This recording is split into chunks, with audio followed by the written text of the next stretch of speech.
नमस्कार दोस्तों, स्वागत है आप सभी का हमारे YouTube चैनल आलोक ज्ञान गंगा में। मित्रों, हम हाजिर हैं एक औरत के संघर्षों की कहानी का तीसरा भाग लेकर के। अगर आपने इस कहानी का पहला और दूसरा भाग अभी तक आपने नहीं सुना है तो डिस्क्रिप्शन में मैंने उसका लिंक दे दिया है, वहां से इस कहानी का पहला और दूसरा भाग सुन सकते हैं। चलिए अब तीसरा और अंतिम भाग शुरू करते हैं। इससे पहले कि मित्रों आप हमारी कहानी में खो जाएं, अगर आप हमारे चैनल पर पहली बार विजिट कर रहे हैं तो कृपया चैनल को सब्सक्राइब कर लें, बेल आइकन को प्रेस कर लें, ताकि इस तरीके की कहानियां जो हर रोज़ मैं लेकर के आता हूं उसका नोटिफिकेशन सबसे पहले आप तक पहुंचे। तो चलिए देर ना करते हुए कहानी को शुरू करता हूं। मीता के पापा अब भी सस्पेंड ही थे। उनकी नौकरी उन्हें अब तक वापस नहीं मिली थी, जबकि मीता की शादी हुए 1 महीना होने वाला था। फिर एक दिन उसके पापा को फोन आया। हेलो मीता। हाँ पापा, कैसे हैं आप? मैं तो ठीक हूँ बेटा, तुम कैसी हो? मैं भी ठीक हूँ पापा, आप तो सब कुछ जानते हैं। मैं जानता हूँ बेटा कि तुम कितनी तकलीफ सह रही हो। हाँ पापा, और किसी बात का विरोध भी नहीं कर पाती, क्योंकि जैसे ही विरोध करती हूँ तो दीपक आपको री स्टैंड ना करने की धमकी देता है और मैं चुप हो जाती हूँ। पर मैंने तुझे आज फोन इसलिए किया है बेटा कि शासन ने मेरा सस्पेंशन खत्म कर दिया है और मुझे बहाल कर दिया गया है। ओह, ये तो अच्छी बात है पापा, ये तो बहुत बड़ी घटना है। आपको निष्कलंक हो करके वापस अपना जॉब मिल रहा है। पर मैं जॉब छोड़ना चाहता हूँ बेटा, उसी सम्मान के साथ वॉलेंटरी रिटायरमेंट लेकर के घर पर रहना चाहता हूँ। मैं जानता हूँ मीता कि तुम सुबोध की वजह से नहीं बल्कि मेरी वजह से कमजोर पड़ रही थी। अब तुम उसकी बातों का विरोध कर पाओगी, क्योंकि जब मैं और तुम्हारी मम्मी जॉब में नहीं रहेंगे तो धमकी किस बात की देगा? नहीं पापा, तब भी वो आपको नुकसान पहुंचा सकते हैं। तो बेटा तू घर क्यों नहीं आ जाती? तू चुपचाप घर आ जा, हम सब यहाँ से कहीं दूर जा करके बस जाएंगे। आपने मुझे कभी भाग करके जीना नहीं सिखाया पापा, तो आज मुसीबत से भाग करके मैं जिंदगी भर डरपोक की तरह जीना नहीं चाहती। ऊपर से मैं भाग गई तो सुबोध को नुकसान पहुंचा सकता है, ये लोग उसे छोड़ेंगे नहीं। अब मेरे भाग्य में ऐसा लिखा है तो ऐसा ही चलने दो पापा। अब तो इन सब बातों की इतनी आदत हो गई है कि वो मुझ पर चिल्लाता है तो भी दिन सामान्य गुजरता है। आप अपनी ड्यूटी ज्वाइन करके चिंता मुक्त रहिए पापा, वो अब कुछ नहीं करेगा। प्रेम बहुत लंबा होता है पर लालसा बहुत छोटी होती है। उसे सिर्फ मेरी लालसा थी, प्यार नहीं था, इसलिए वो खत्म हो गया। अब वो सिर्फ शारीरिक जरूरतों के लिए मेरे कमरे में आता है। ना उसे मुझसे कुछ भावनात्मक लगाव है, ना ही मुझे उससे कुछ भावनात्मक लगाव है। मैं ये सब सुन करके बहुत दुखी हो जाता हूँ बेटा। यही मेरी स्थिति समझ करके खुश रहने की कोशिश करिए पापा। चलिए मुझे कुछ उनके फादर की फाइल पढ़नी है, मैं रखती हूँ। सुनो सुनो, क्या बोली तुम? शर्मा जी ने कहा, सांसद महोदय की बेनामी संपत्ति को लीगल करने के लिए मुझ पर दबाव बना रहे हैं पापा। तुमने क्या बोला? मैंने तो कह दिया कि मेरे अधिकारी जाने और आप जानो, बाकी मैं फाइलें आगे बढ़ा दूंगी। तुम अपना हाथ साफ ही रखना बेटा। वो तो रखूंगी ही पापा, परंतु दबाव तो बना ही हुआ है और अगर कहीं से ये मामला लीक हो गया तो परेशानी और बढ़ जाएगी, क्योंकि लोकल इनकम टैक्स अधिकारियों को तो पता ही नहीं चलता कि कब किसके घर रेड पड़ने वाला है। हाँ तुम ठीक बोल रही हो, चलो अपना ध्यान रखना। ठीक है पापा, कह करके उसने फोन रख दिया। फिर मीता ने दीपक को फोन लगाया। तुम्हारे पापा ने अधिकारी से बात किया कि नहीं? क्योंकि मैं फाइल लीगल करने के लिए उनके पास ले जाने वाली हूँ। ठीक है, मैं पापा से बात करके बताता हूँ, दीपक बोला। थोड़ी देर में वो वापस कॉल बेल किया। पापा ने शायद बात कर ली है, वो बोले फाइल आगे बढ़ा दो। ठीक है, मैं फाइल लेकर के जा रही हूँ। मीता फाइल लेकर के अधिकारी के पास फाइल छोड़ करके आ गई और निश्चिंत हो गई कि अब वो अधिकारी और सांसद आपस में जाने क्या करना है। ये सब काम निपटा करके वो घर आ गई और कुछ हद तक निश्चिंत हो गई कि उसके ऊपर से बड़ा बोझ उतर गया। दूसरे दिन घर के सभी लोग, मीता भी ऑफिस के लिए निकल पड़ी।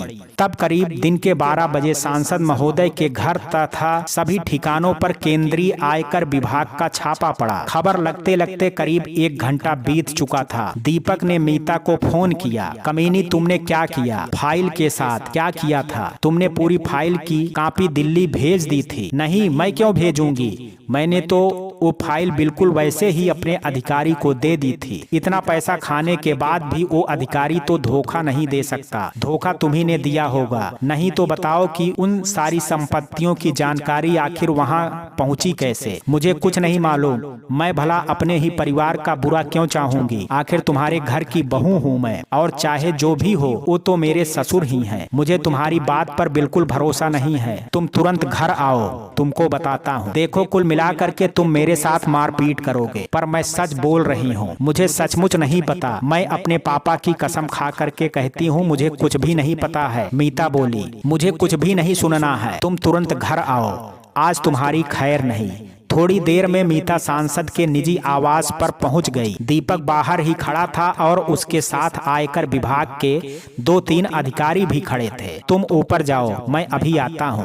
दीपक बोला, ठीक है, पर मुझे कुछ नहीं पता। मीता बोली, मैं बोल रहा हूं ना कि तुम ऊपर जाओ। तुमको समझ में नहीं आ रहा है क्या? सचमुच ऊपर जाओ, दीपक चिल्लाया। मीता ऊपर जाकर के बालकनी में खड़ी हो गई और नीचे देखने लगी। थोड़ी देर में दीपक कमरे में आते दिखा। वो बहुत गुस्से में दिख रहा था। वो तेजी से मीता को मारने के लिए आगे बढ़ा, लेकिन अचानक उसका पैर स्लिप कर गया और वो सीधे बालकनी से नीचे गिरने को हुआ। मीता ने उसका हाथ पकड़ने की कोशिश की, पर वो छूट गया और धड़ाम से वो नीचे आ गिरा। उसके कान के नीचे से खून बहता हुआ बाहर चला आया और उसके प्राण पखेरु उड़ गए। मीता एकदम स्तब्ध खड़ी थी। 1 सेकंड के लिए तो उसे कुछ समझ में नहीं आया। फिर उसे होश आया कि दीपक तो मर चुका है। वो अब भी नीचे देख रही थी। वहाँ पर भीड़ जमा हो चुकी थी। सब लोग ऊपर मीता की तरफ ऊपर देख रहे थे। पता नहीं क्यों, लेकिन मीता ने एक अजीब सी शांति का अनुभव किया। तभी पुलिस उसके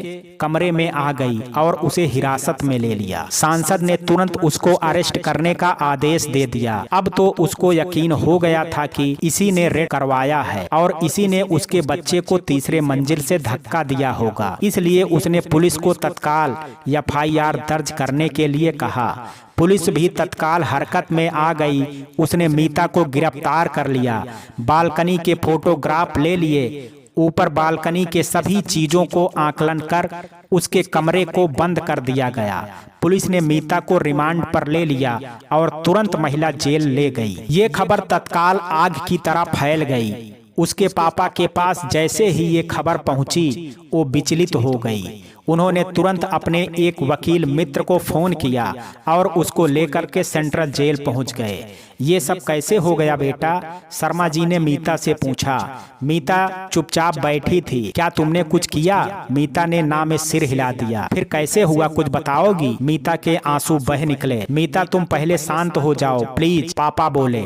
अब बताओ पूरी बात। पापा, परसों जो आपसे चर्चा हुई थी उसी के बाद की ये सारी घटना है। मैंने उनके अवैध संपत्ति को वैध करवाने के लिए फाइल अपने उच्च अधिकारी को दे दी थी। उनकी सांसद से क्या बात हुई थी मुझे कुछ नहीं मालूम। उनके ऑफिस से कोई या उन्होंने खुद ये सब ऊपर बता दिया होगा। 24 घंटे के अंदर सरकार ने छापा मारने की तैयारी कर ली और आज करीब 12 बजे आयकर विभाग की केंद्रीय टीम ने छापा मारा। दीपक ने मुझे छापा पड़ने के करीब 1 घंटे बाद फोन किया। उसने मेरे साथ बदतमीजी से बात की और मार डालने की धमकी भी दी। उसने मुझे तुरंत घर बुलाया। मैं वहां से घर वापस आई तो वो बाहर ही खड़ा था। उसने मुझे ऊपर भेज दिया। थोड़ी देर में वो ऊपर आया और तेजी से मुझे मारने के लिए लपका। इतने में चूंकि बारिश का पानी बालकनी में पड़ा था, उसका पैर स्लिप हो गया। उसने मुझे हाथ देने की कोशिश की, पर मैं पकड़ नहीं पाई और वो नीचे गिर गया। यही पूरी बात है। देखो मीता, अगर तुमने अदालत में अगर कहा कि वो तुम्हें मारने के लिए आया था, तो बदला लेने की मंशा के तहत तुमने धक्का मार दिया होगा। सोचेंगे ऐसे में दोष और पुख्ता हो जाएगा। तुम तो सिर्फ ये बताओ कि मालूम नहीं कि वो किस वजह से ऊपर आया था। वकील ने कहा। मैं झूठ तो नहीं बोल सकती अंकल, मीता ने कहा। तुमसे झूठ कहने को कौन कह रहा है? सिर्फ कुछ सच को छिपाने को कह रहा हूँ। तुमने पूरा सच कहा तो तुम्हें उनका वकील फंसा देगा वो भी तब जब हम सब जान रहे हैं कि तुम निर्दोष हो। मुझे मर ही जाने दीजिए पापा, फांसी ही हो जाए तो अच्छा है। अब मैं अंदर से टूट चुकी हूँ। कितनी तकलीफ और मिलने वाली है ये तो भगवान ही जाने। आप लोग मुझे बचाने की चिंता मत करिए, अब मुझे सब सहने की आदत हो गई है। आप लोग जाइए। ऐसा मत बोल बेटा, तू तो मेरी आत्मा है और मैंने हमेशा तुम्हें ही चोट पहुंचाया है। तुमने मेरे लिए ना जाने कितनी कुर्बानियां दी होगी। तुम कहो तो मैं जा कर के जज साहब से बात करता हूँ, वो शायद थोड़ी संवेदनशीलता से मेरी बात सुने और सही निर्णय लें। पर इसका विपरीत असर भी हो सकता है शर्मा जी, वकील ने कहा। अगर वो चिढ़ गया आपके जाने से तो माफी के बजाय सजा भी हो सकती है। और वो पुराने जज को तो मैं जानता भी था, परंतु आज ही किसी नए जज ने नया प्रभार लिया है। मैं उनको नहीं जानता। आप एक दिन रुक जाइए, कल तो पुलिस को उनके सामने मीता को प्रस्तुत करना ही पड़ेगा। कल की एक्टिविटी देख लेते हैं, उसके बाद अगली रणनीति तय करेंगे। मिस्टर शर्मा और वकील के जाते ही पुलिस मीता को पूछताछ के लिए रिमांड में ले गई और एक महिला पुलिस अधिकारी ने पूछताछ प्रारंभ की। बैठ जाइए मीता जी। धन्यवाद मैडम। आप मुझे ये बताइए कि ये सब कैसे हुआ। देखिए मैडम, मैं तो ऑफिस में थी, मुझे तो कुछ भी पता नहीं था। अचानक 1 बजे के आसपास मुझे दीपक ने फोन करके बताया कि घर में आयकर विभाग का छापा पड़ा है। मतलब आप यह कह रही हैं कि आपको छापे के बारे में बिल्कुल जानकारी नहीं थी, जबकि आप खुद एक आयकर अधिकारी थी।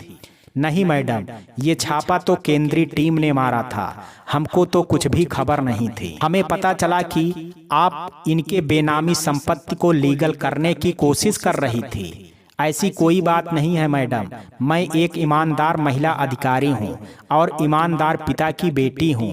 पर आपके पिताजी भी तो भ्रष्टाचार में सस्पेंड किए गए थे, अफसर ने पूछा। परंतु मैडम, उन्हें तो विभाग ने ही क्लीन चिट दे दी, मतलब उन्होंने करप्शन नहीं किया। ठीक है, उस दिन बालकनी में आपकी दीपक से कोई बात हुई थी? नहीं मैडम, नीचे जब मैं आई तो उन्होंने मुझे सिर्फ ऊपर जाने के लिए कहा, फिर मैं ऊपर चली गई। वो मेरी ओर आ ही रहे थे बालकनी में कि अचानक उनका पैर बारिश के पानी से स्लिप हो गया। मैंने उनको बचाने की कोशिश भी की, परंतु वो गिर गए, मीता ने कहा। देखिए मीता जी, एक तो आप आयकर अधिकारी, दूसरा आपके घर छापा और तीसरा दीपक को गिरते वक्त आपके साथ होना, संदेह तो प्रकट होता है। बाकी हम आसपास के घरों में सीसीटीवी फुटेज तलाश रहे हैं, अगर मिल जाए तो स्थिति स्पष्ट हो जाए। कल हम आपको पुलिस डायरी के साथ सेनन कोर्ट में 11 बजे प्रस्तुत करेंगे। कोर्ट में हम रिमांड अवधि बढ़ाने के लिए अपील करने वाले हैं ताकि छानबीन किया जा सके। दूसरे दिन पुलिस उसे कोर्ट लेकर के गई।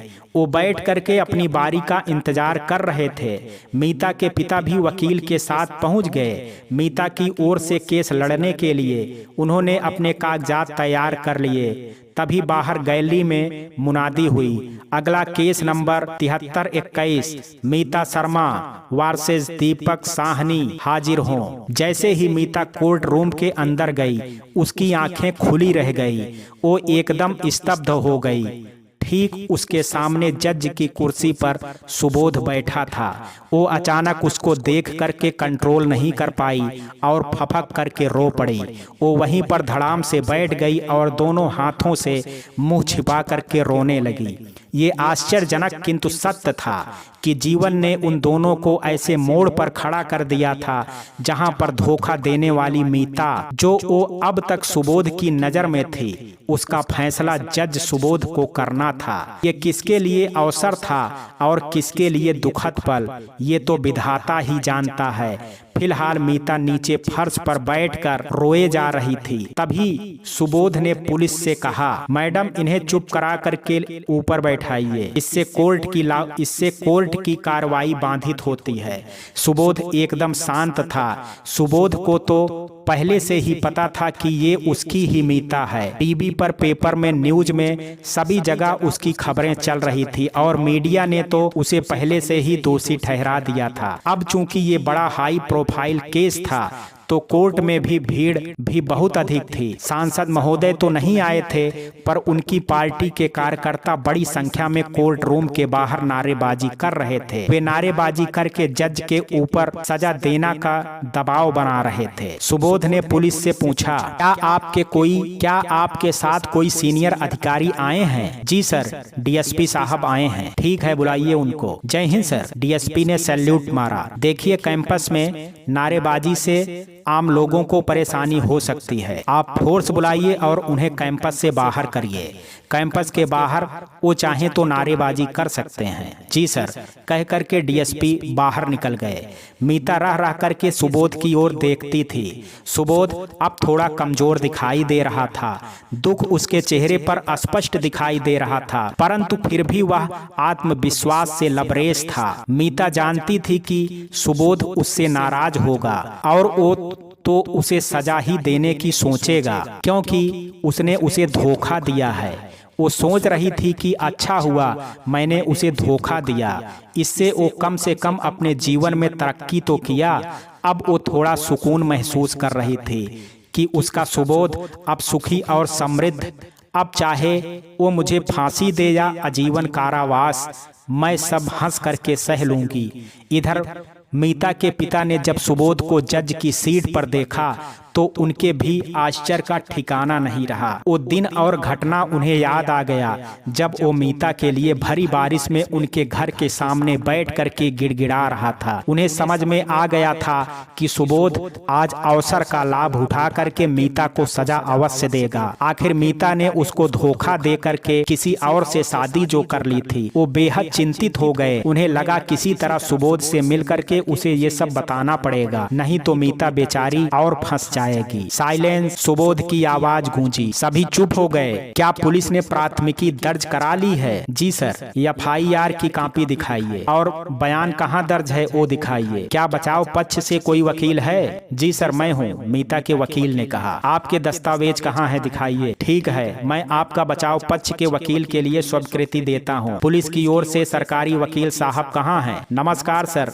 मेरा नाम मोहन भंडारी है, मैं ही सरकारी वकील हूँ। ठीक है, पहले सरकारी वकील अपना पक्ष प्रस्तुत करें, सुबोध ने कहा। सर, केस एकदम साफ साफ प्रतीत होता है। एक तो मीता देवी आयकर अधिकारी हैं, तो उनको इस बात की तो समझ होती ही है कि संपत्ति से क्या वैध है और क्या अवैध है। फिलहाल ये मामला तो विभाग के पास है, वो तय करेंगे कि क्या वैध था और क्या अवैध था।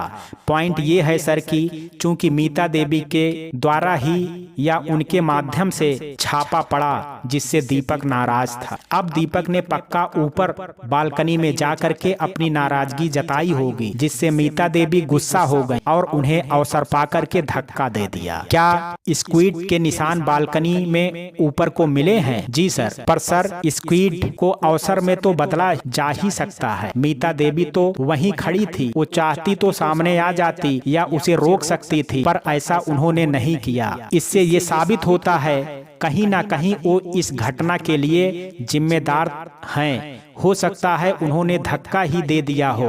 बचाव पक्ष का क्या कहना है? माननीय जज साहब, मेरी क्लाइंट एक राज्य आयकर सेवा की अधिकारी है और जो छापा सांसद महोदय के घर पड़ा वो पूर्णतः केंद्रीय आयकर विभाग का छापा था। अतः यह संभव ही नहीं था कि उसको छापे के विषय में पता चले। सांसद महोदय की संपत्ति की फाइल के विषय में मेरे क्लाइंट को कुछ भी ज्ञात नहीं था और वैसे भी मेरे क्लाइंट को उनके घर गए महीने 1.5 महीने ही हुए थे, तो इतनी जल्दी उनके संपत्ति के बारे में जानना संभव नहीं था। दूसरा, दीपक ने उसे स्वयं फोन करके बुलाया था, वो खुद चल करके नहीं आई थी घर, मतलब प्लानिंग का तो कोई प्रश्न ही नहीं उठता। और तीसरा, स्कीड का निशान ये साबित करता है कि वो स्वयं फिसला था, इसलिए मुझे इसमें मेरे क्लाइंट की संलिप्तता दिखाई नहीं देती। जज महोदय, इस कीट का निशान तो धक्का देने से भी आ सकता है, सरकारी वकील ने बोला। क्या इस प्रकरण में कोई गवाह है? जी महोदय, कुछ सरकारी आयकर विभाग के अधिकारी वहां पर खड़े थे। वो उन्हें अगली पेशी में बुलाइए और सीसीटीवी फुटेज दिखाइए, अगर आसपास के घर में कहीं लगा हो, उससे स्थिति और क्लियर हो जाएगी। जी सर, पुलिस छानबीन में लगी हुई है और इसके लिए हमें कम से कम 7 दिनों की रिमांड चाहिए। मीता देवी, क्या आप कुछ कहना चाहती हैं? सुबोध ने कहा। मीता सन्न रह गई। अचानक ये नाम सुबोध के मुंह से सुन करके वो फिर से व्यथित हो गई। उसकी आंखों के सामने पूरा 3 साल तैर गया। वो फिर फफक करके रो पड़ी। क्या आप बोलने की स्थिति में हैं? सुबोध ने फिर पूछा। नहीं सर, मुझे कुछ नहीं कहना है। मीता की आंखों में आंसू भरे थे। ठीक है, फिर मैं पुलिस को 7 दिन की रिमांड स्वीकृत करता हूँ। तब तक मीता देवी आप पुलिस की हिरासत में रहेंगी और सरकारी वकील साहब, मुझे अगले सोमवार को सारे सबूत, गवाह, सीसीटीवी फुटेज जो भी आप ला सकें इकट्ठा चाहिए। मैं फैसला तुरंत करूंगा। जी sir. The court is adjourned. Subodh बोला और एक नजर मीता की ओर देखा। मीता उसी की ओर देख रही थी। दोनों की नजरें टकराई और सुबोध बाहर निकल गया। वो अपनी सरकारी गाड़ी की ओर जा रहा था। मीता के पापा अचानक उसकी ओर भागे। तब तक सुबोध गाड़ी में बैठ चुका था। सुबोध बेटा, 1 मिनट। ड्राइवर, 1 मिनट रुको। जी बोलिए। बेटा, तुमसे कुछ बात करनी थी। आपको जो भी कहना है अदालत में आप कह सकते हैं। नहीं बेटा, तुमसे व्यक्तिगत बात करनी थी। देखिए, नियम के तहत कोर्ट के बाहर प्रकरण से संबंधित कोई भी बात करना ठीक नहीं है। वो मेरे कर्तव्यों के विरुद्ध है। प्रकरण से संबंधित यदि आपको कोई बात करनी है तो फिर आप कोर्ट में ही आइए। बेटा, मीता के विषय में बात करनी है। मैं उसके विषय में कोई बात नहीं करना चाहता। आप दोनों ने मिल करके रिश्ता तोड़ा था ना, तो अब क्यों बचाव के लिए आए हैं? वो मेरे लिए सिर्फ एक अपराधी है जिसके लिए उसे सजा मिले। चलो ड्राइवर। यह कह करके वो निकल गया। क्या हुआ पापा? मीता ने पूछा। कुछ नहीं बेटा, पापा बोले। सुबोध से बात करने की कोशिश कर रहे थे आप? मीता पूछी। हाँ, तो क्या हुआ? वो नहीं सुना ना, और सुनेगा भी क्यों? आखिर मैंने उसे साफ साफ धोखा दिया है। मीता ने कहा। यही तो मैं उसे बताना चाहता था कि तुम निर्दोष हो। उसी की भलाई के लिए तुमने ये कदम मजबूरी में उठाई, पर वो सुनने के लिए तैयार ही नहीं है। उसे लगता है कि तुमने अपराध किया है जो तुम्हें सजा मिलनी चाहिए। वो इस अपराध प्रकरण की बात नहीं कर रहा है, बल्कि व्यक्तिगत अपराध जो हमने उसके साथ किया है उसकी बात कर रहा है। आप उससे बात क्यों कर रहे हैं पापा? मुझे उससे कोई शिकायत नहीं है। वो जो भी सजा देगा मैं आराम से स्वीकार कर लूंगी। वो मेरे बगैर जीना सीख गया है पापा। बड़े पद में है, बड़ी गाड़ी है, बड़ा बंगला है। मैं तो उसे ऐसे ही देख करके खुश हूँ। आप मेरे लिए दुख मत करिए। जो मेरे लिए दुख का विषय था वो तो ऊपर चला गया। अब मैं शांत हूँ। आप निश्चिंत हो करके घर जाइए पापा। मैं तुम्हारे बिल के लिए अप्लाई करता हूँ बेटा। हाँ, पर अब 1 सप्ताह तो जेल में ही रहना पड़ेगा। मैं जानती हूँ कि सुबोध ने नाराजगी में ही रिमांड की मंजूरी दे दी, पर फिर भी मैं खुश हूँ और बहुत अच्छा महसूस कर रही हूँ। ठीक है पापा, अब आप जाइए, मुझे जाना होगा। इतनी देर में बाकी कैदियों की भी पेशी खत्म हो चुकी थी। ठीक है बेटा, मैं शाम को मिलने आऊंगा। फिर मीता बाकी कैदियों के साथ जेल चली गई। मिस्टर शर्मा भी बिल के लिए आवेदन करके घर चले गए। आ गए जी। क्या हुआ आज कोर्ट में? श्यामा देवी पूछी। कुछ नहीं, आज ज्यादा कुछ नहीं हुआ। दोनों पक्षों ने अपनी बात रखी, पर जज ने मीता को रिमांड 7 दिन के लिए बढ़ा दिया है। अरे हाँ, विशेष बात तो मैं तुम्हें बताना ही भूल गया। मालूम है जज कौन था? कौन? सुबोध, मीता का सुबोध। हाँ वही। क्या आप सच बोल रहे हैं? वो जज है? हाँ वही था। और मीता का दुर्भाग्य देखो कि उसका केस उसी के कोर्ट में पेश हुआ। मिस्टर शर्मा बोले। फिर तो मीता को बेल भी नहीं मिल पाएगी और उसे सजा देने की कोशिश करेगा। हाँ, तुम ठीक बोल रही हो। देखिए जी, वो नाराज इसलिए है क्योंकि वो सच नहीं जानता। अगर वो सच जान जाएगा ना तो मीता को कुछ नहीं होने देगा। तो मैं क्या करूं बताओ? मिस्टर शर्मा बोले। आप उसे सच बताइए, श्यामा देवी बोली। लेकिन वो तो कुछ सुनने के लिए तैयार ही नहीं है। उसके मन में तो काफी गुस्सा भरा है और मीता भी नहीं चाहती कि मैं उससे बात करूं। तो क्या मीता को सजा हो जाने दोगे? उसको बिना बताए आप सुबोध से बात करिए, श्यामा देवी बोली। वो क्या मुझसे मिलने के लिए तैयार होगा? मिस्टर शर्मा बोले। ट्राई करने में क्या हर्ज है? जब तक मीता रिमांड में है तब तक तो ट्राई करिए। तुम शायद ठीक कहती हो, हालांकि मुझे नहीं लगता कि वो मिलने के लिए तैयार होगा, क्योंकि हमने उसे काफी चोट पहुंचाया है। चलो ठीक है, तुम तैयार हो जाओ। मीता को देख लोगी तो सो पाओगी, नहीं तो तुम भी परेशान होगी और मीता भी। शाम को 6 से 7 जेल में मिलने का समय होता है, इसलिए वो दोनों ठीक वक्त पर जेल पहुंच गए। मीता और श्यामा देवी एक दूसरे को देखते ही रोना चालू कर दिए और एक दूसरे का हाथ पकड़ करके काफी देर तक रोते रहे।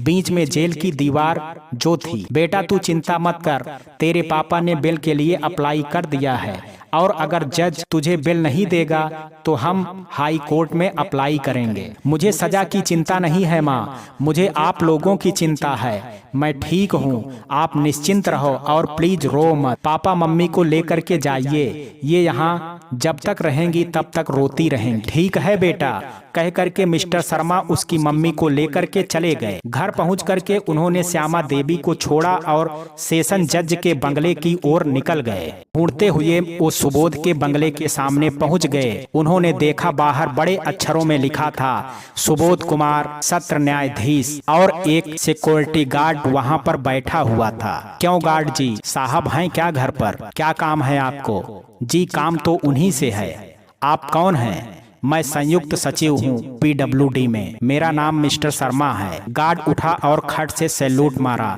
जय हिंद सर। नहीं आप बैठिए, इसकी कोई आवश्यकता नहीं है। एक्चुअली मेरी बेटी का एक प्रकरण है सर के पास, बस उसी के सिलसिले में उनसे मिलना चाहता हूँ।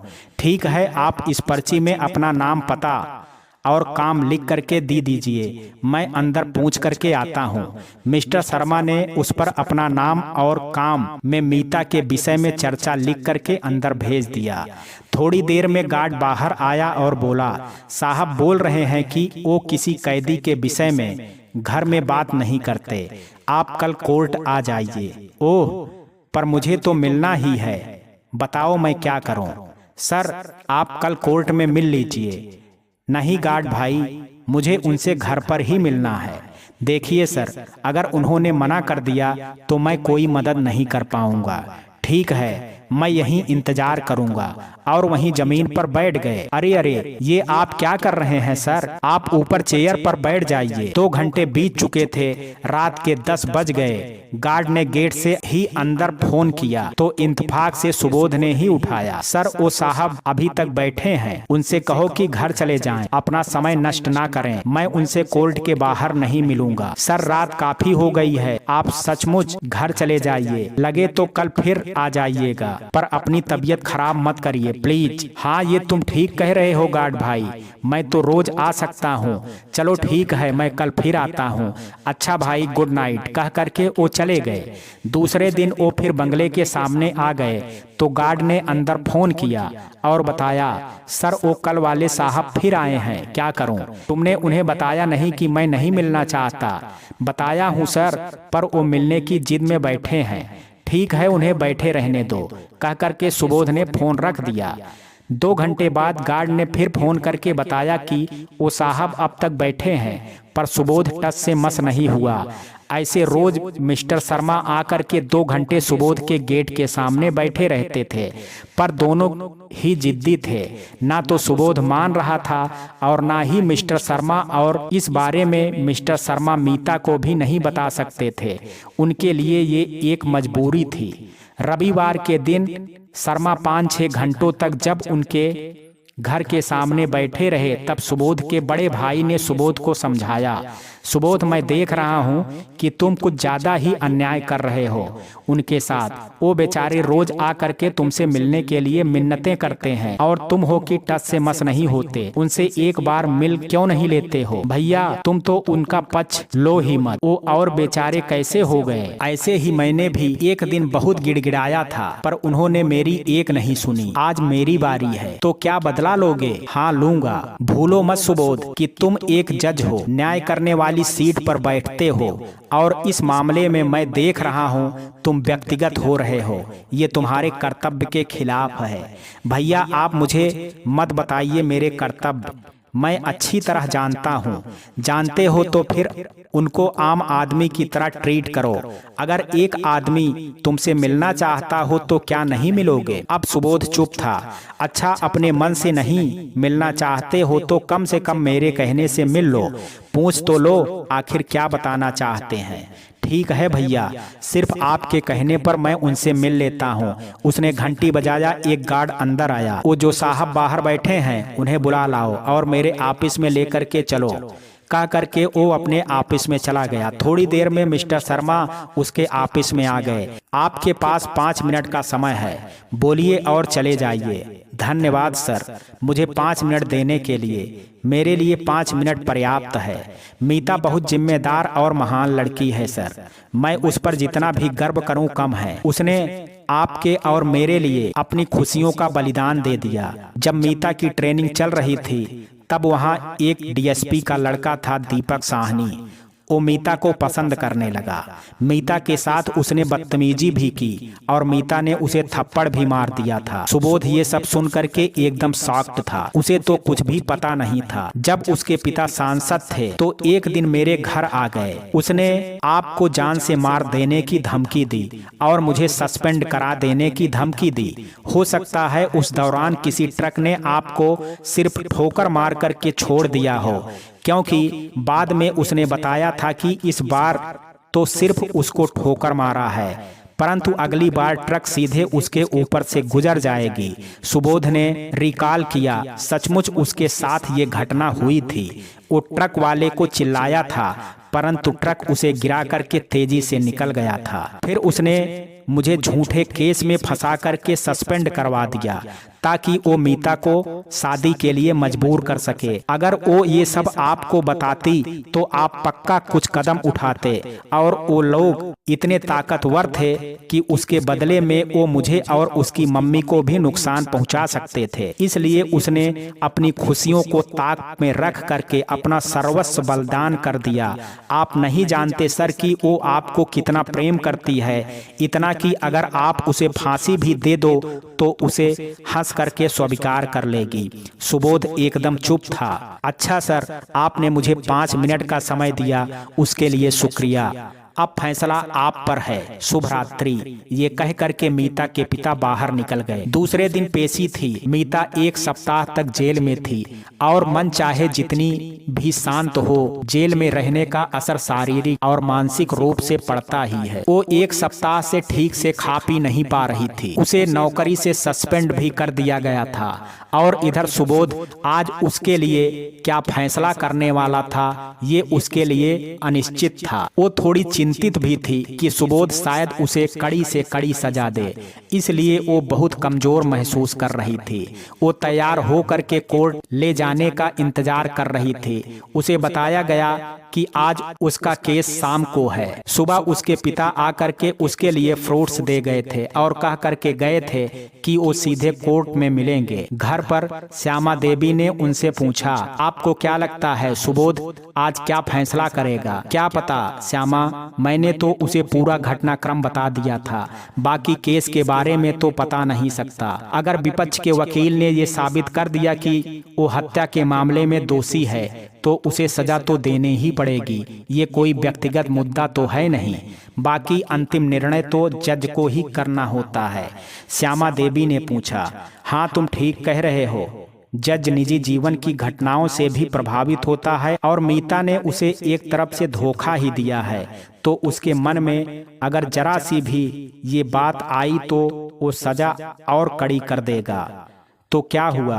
अगर ऐसा हुआ तो हम ऊपर अपील करेंगे। हाँ श्यामा, वो तो करेंगे ही, परंतु अगर यहीं से बरी हो करके दोस्त मुक्त हो जाए तो आगे केस ही नहीं बनता। ठीक है, आज मैं दिन भर भगवान से प्रार्थना करूंगी कि सब ठीक हो जाए।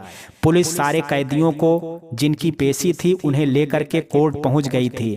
उनमें मीता भी थी। वो बाहर गैलरी में ही बैठी थी क्योंकि उसका केस 4 बजे के आसपास लगने वाला था।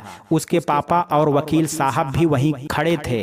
बेटा तुम चिंता मत करना, अगर बेल नहीं मिलती तो हम हाई कोर्ट में अप्लाई करेंगे, पर तुझे जल्दी बाहर निकाल लेंगे। ठीक है पापा। पापा पर मेरे अंदर शक्ति नहीं बची है। जीवन से लड़ते लड़ते संघर्ष करते थोड़ा थक गई हूँ। जो फैसला करना है आज ही कर दें ताकि मैं मानसिक रूप से शांत हो सकूं। ऐसा मत बोल बेटा, मैं तुझे जल्दी से घर ले जाऊंगा। हमने कोई बुरे कर्म थोड़े ही किए हैं कि भगवान हमारी नहीं सुनेगा। उसके पिता सुबकने लगे। चुप हो जाइए पापा, ये सब तो भाग्य का खेल है, कभी सुख तो कभी दुख, और लगता है मेरे भाग्य में भगवान ने कुछ कम ही सुख लिखे हैं, इसलिए ये सब झेल रही हूँ। ठीक हो जाएगा बेटा, सब कुछ ठीक हो जाएगा। मीता की भी आंखों में आंसू थे। तभी उसके नाम की मुनादी हुई। मीता जब कोर्ट के अंदर गई तो सुबोध किसी और काम में व्यस्त था। जैसे ही उसकी आंखें चार हुई, उसका दिल धक से हुआ। साइलेंट प्लीज, थोड़ा शांति बनाए रखिए, सुबोध बोला। भंडारी साहब, मैंने जो जो कहा था वो सारी चीजें आप लेकर के आए हैं? जी सर, हमने मीता देवी और उनकी जानकारियां ली हैं। उनके आसपास के लोगों से, दीपक के विभाग के लोगों से, उनके परिवार सभी से पूछताछ की है हमने। मीता देवी के भी विभाग से पूछताछ की है। गवाह के रूप में आज सिर्फ 2 आयकर अधिकारी ही आए हैं। हालांकि उस दिन जब दीपक गिरा तो वहां पर 3 अधिकारी मौजूद थे। तो क्या आपने तीसरे से कंसल्ट किया कि जो भी ये लोग बयान देना चाहते हैं वो भी वही बयान देना चाहता है? हाँ सर, हमारी बात हो गई है। उन्होंने अपना बयान लिख करके हमें भेज दिया है। और सीसीटीवी फुटेज मिला कि नहीं? हाँ सर, थोड़े दूर पर एक घर पर सीसीटीवी लगा था, वहाँ से हमने कलेक्ट किया है। बहुत साफ तो नहीं है परंतु दिखाई दे रहा है। तो फिर एक काम कीजिए, सीसीटीवी फुटेज हम सबसे आखिरी में देखेंगे, पहले गवाहों को बुलाइए। सर, मेरा नाम अमित कुमार है, मैं आयकर अधिकारी हूँ और दिल्ली में निवास करता हूँ। उस दिन टीम के साथ मैं भी वहां पर आया था। जब हमने उनके घर पर छापा मारा तो वहां सिर्फ कुछ महिलाएं और सिक्योरिटी गार्ड थे। उस वक्त ना तो दीपक वहां आया था और ना ही मीता देवी। करीब 1 घंटे की कार्रवाई के बाद पुलिस की टीम के साथ दीपक वहां आया था। आते ही उसने हमारे सामने से ही मीता देवी को फोन किया और उसे तत्काल आने की हिदायत दी। वो तो मीता देवी के ऊपर दोषारोपण भी कर रहा था कि उसी की वजह से ये रेड पड़ी है। फिर सर तभी मीता देवी आई। दीपक ने उन्हें ऊपर जाने के लिए कहा। वो काफी गुस्से में था। फिर मीता देवी ऊपर चली गई और बालकनी में खड़ी थी। इतने में दीपक भी ऊपर गया।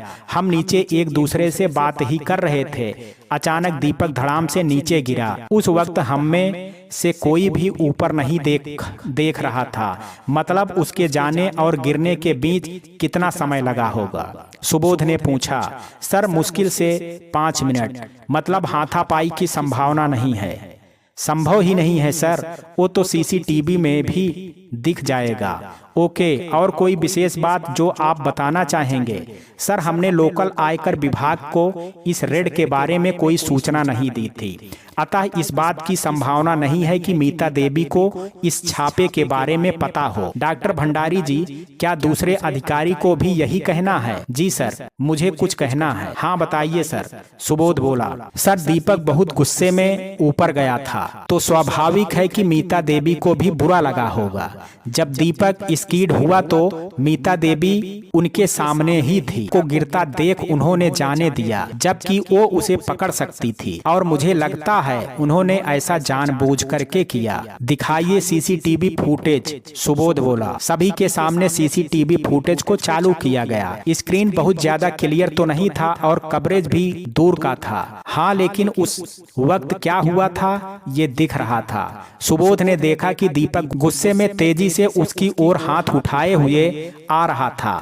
मतलब वो उसे मारना चाहता था, परंतु उसके कदम नजदीक आने से पहले उसका एक पैर स्लिप हुआ और बैलेंस बिगड़ गया। वो एकदम से मीता के नजदीक से नीचे गिरने को हुआ। मीता ने उसे पकड़ने की कोशिश की। मीता का एक हाथ उसके सीने के ऊपर और एक हाथ पीठ की तरफ था, पर वो नीचे गिर गया।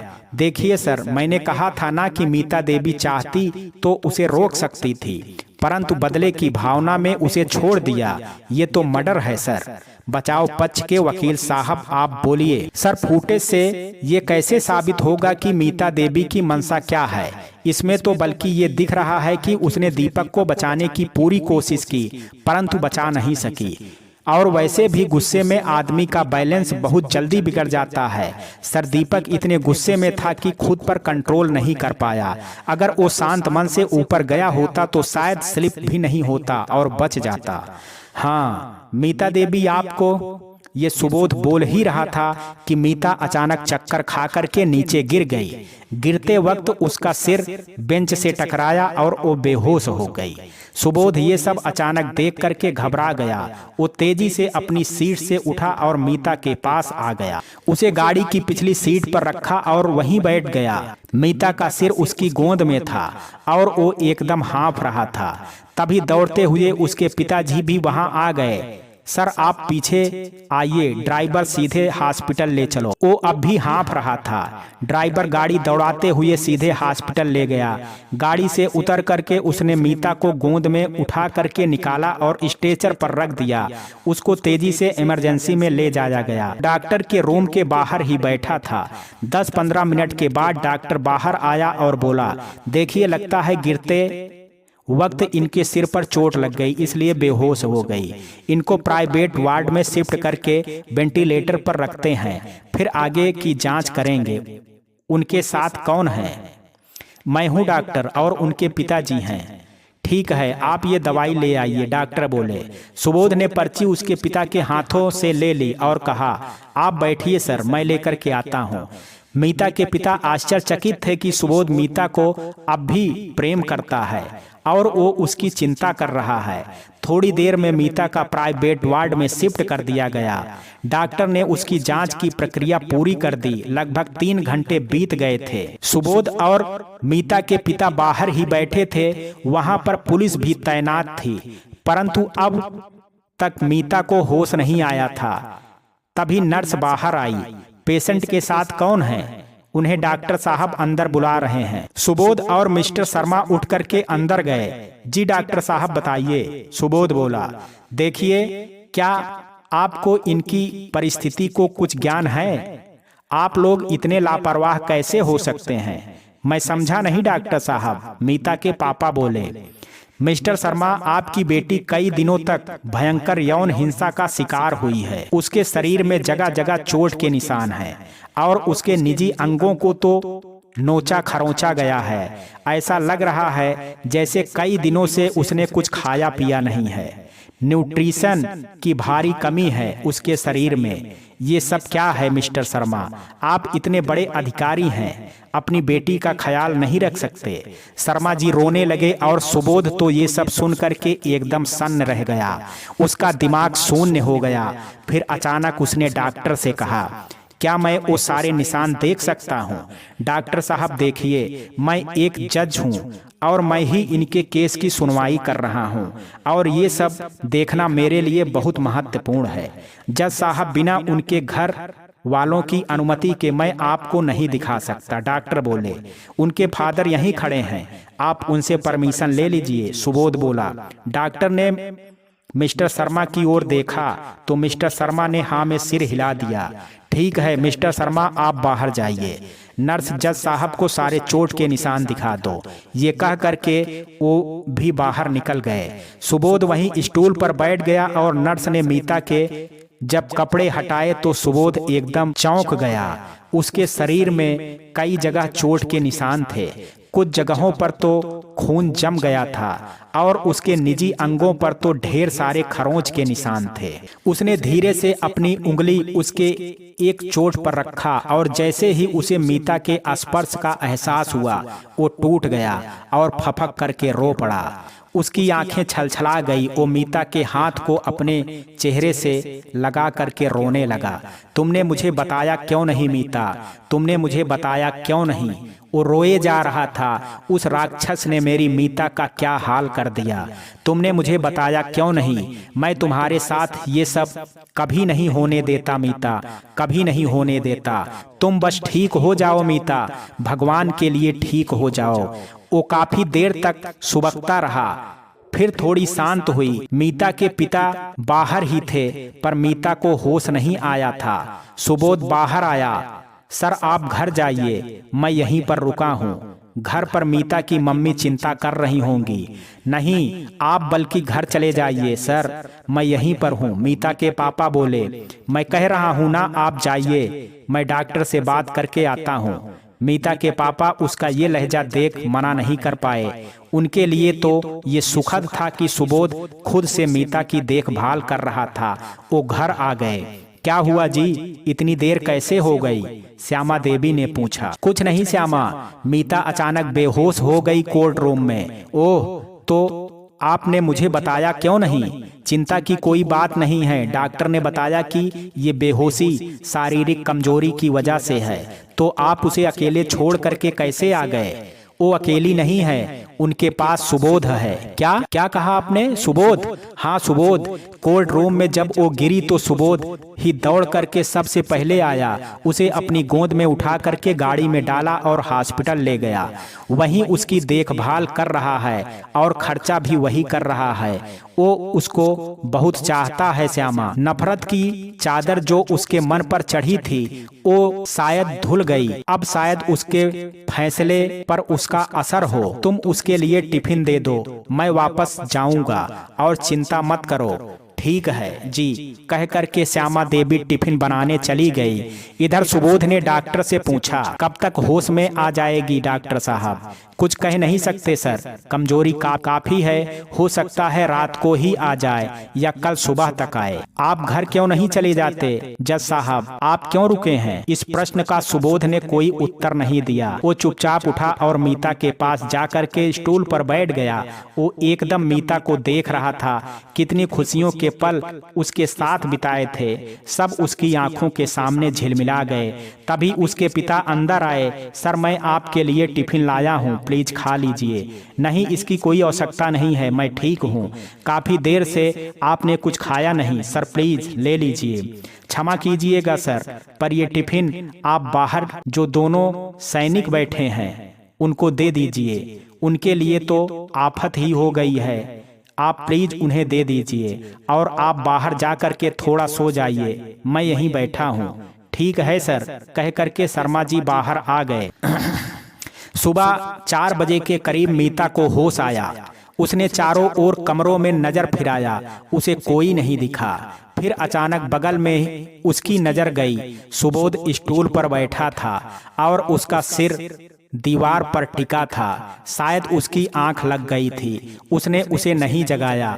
वो बहुत देर तक उसकी ओर आश्चर्य से देखती रही कि ये यहाँ कैसे और मैं यहाँ कैसे आई।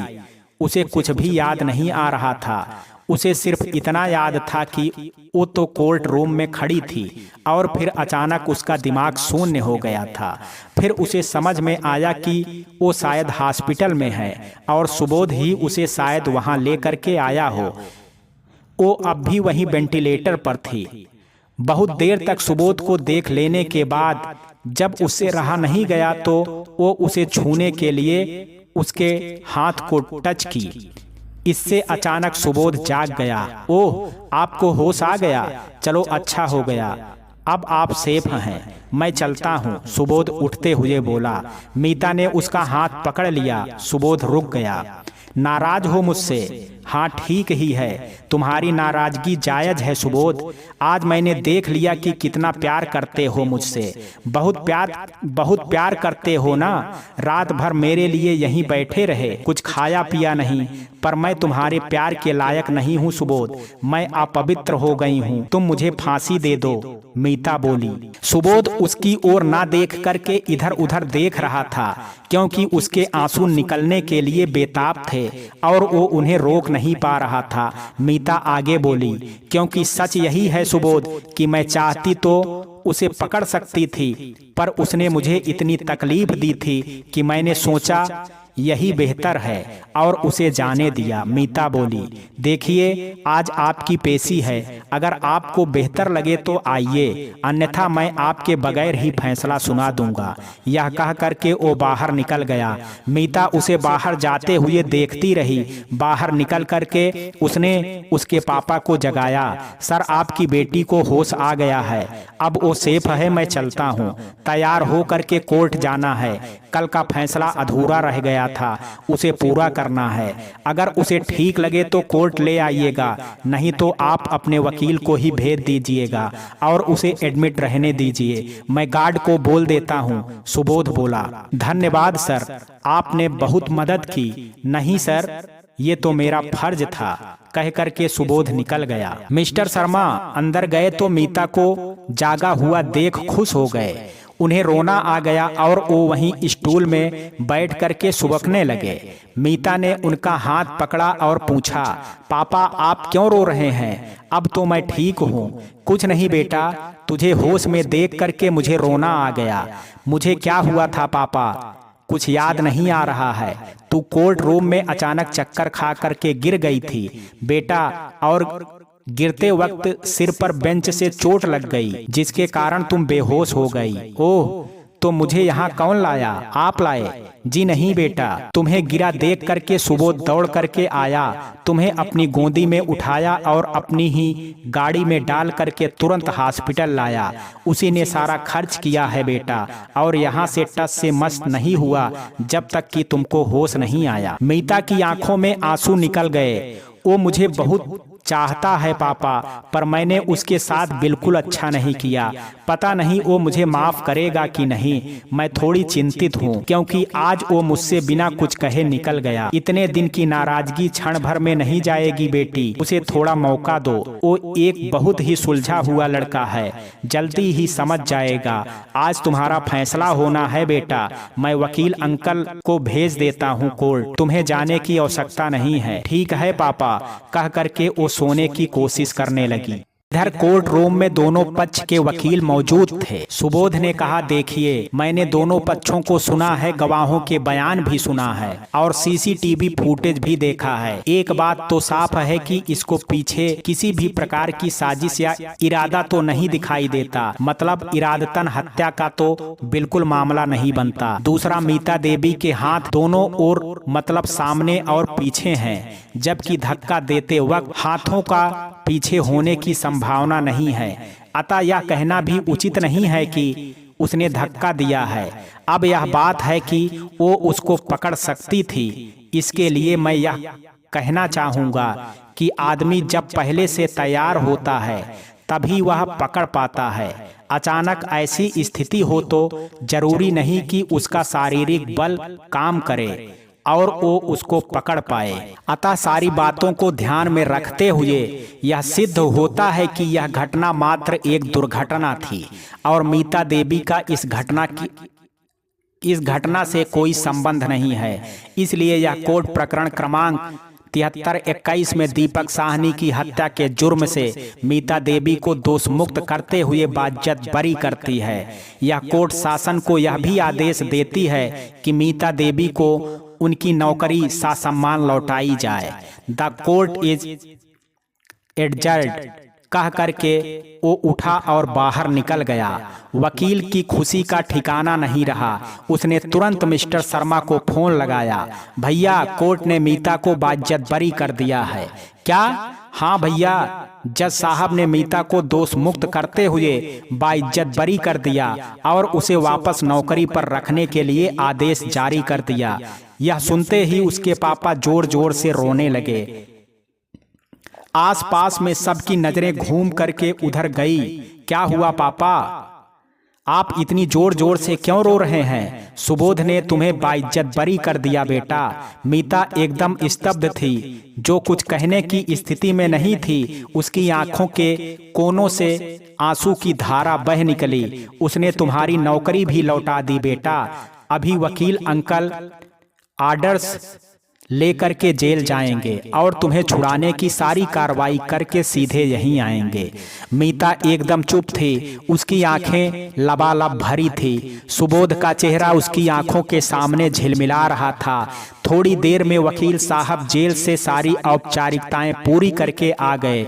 उनके साथ जेल से एक सैनिक भी आया था जो मीता से दस्तखत लेकर के उसे आदेश की प्रति दे करके चला गया।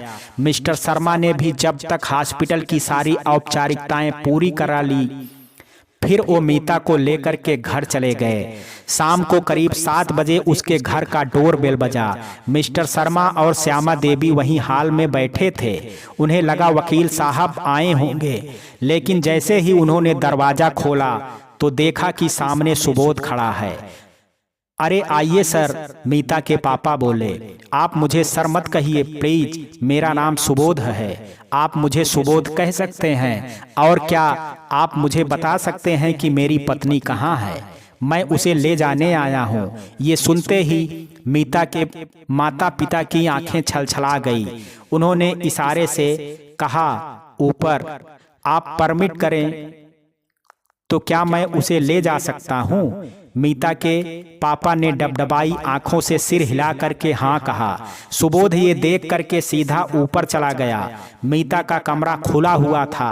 सुबोध ने दरवाजे से देखा कि मीता हाथ में अपनी और सुबोध की तस्वीर लिए चुपचाप बैठी हुई है।